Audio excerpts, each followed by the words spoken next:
Completely কণ্ট্ৰলত আছে আৰু যোৱাকালি আমি 15 জন ক্ৰাইম কৰিছোঁ আৰু আমাৰ FIR ৰেজিষ্টাৰ হৈছে আৰু আইনমতে যে প্ৰক্ৰিয়া আছে তো চলি আছে। আৰু কিমানজন মানুহক ইতিমধ্যে আপোনালোকে আটক 15 জন এতিয়াও চাৰ্চ অপাৰেশ্যন চলি আছে। এতিয়া আমি চাৰ্চ অপাৰেশ্যন চলি আছে।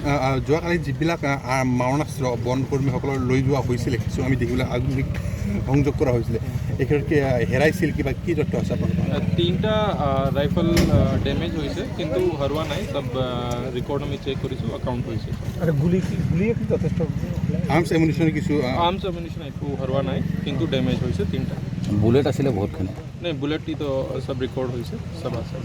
আজিৰ পৰিস্থিতি কেনেকুৱা? আজি কমপ্লিটলি কণ্ট্ৰলত আছে। আমাৰ RAF পেট্ৰলিং কৰি আছে, বেটেলিয়নৰ 3টা কোম্পানী আহিছে, আমাৰ IG BKD ছাৰ भी আছে আৰু গোটেইখিনি চিনিয়ৰ অফিচাৰ আছে। আমি পুৰা এৰিয়া পেট্ৰলিং কৰিছোঁ, এতিয়া পৰিস্থিতি কমপ্লিটলি আণ্ডাৰ কণ্ট্ৰল। ইণ্টাৰনেট সেৱাটো কেতিয়া আৰম্ভ হ'ব?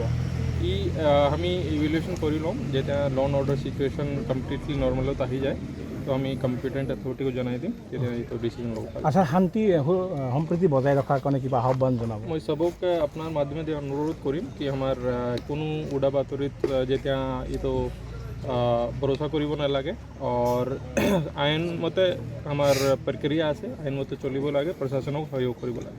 যিহেতু ছাৰ আপোনালোকে অনুসন্ধান চলাইছে মানে ইয়াতে মানে তৃতীয় পক্ষ কোনো জড়িত থকা মানে সন্দেহ প্ৰকাশ কৰিব নেকি? এতিয়া আমাৰ বহুত প্ৰিলিমিনাৰী ষ্টেজত এইটো ইনভেষ্টিগেশ্যন আছে, আমি যেতিয়া তথ্য ওলাব আপোনাৰ লগত শ্বেয়াৰ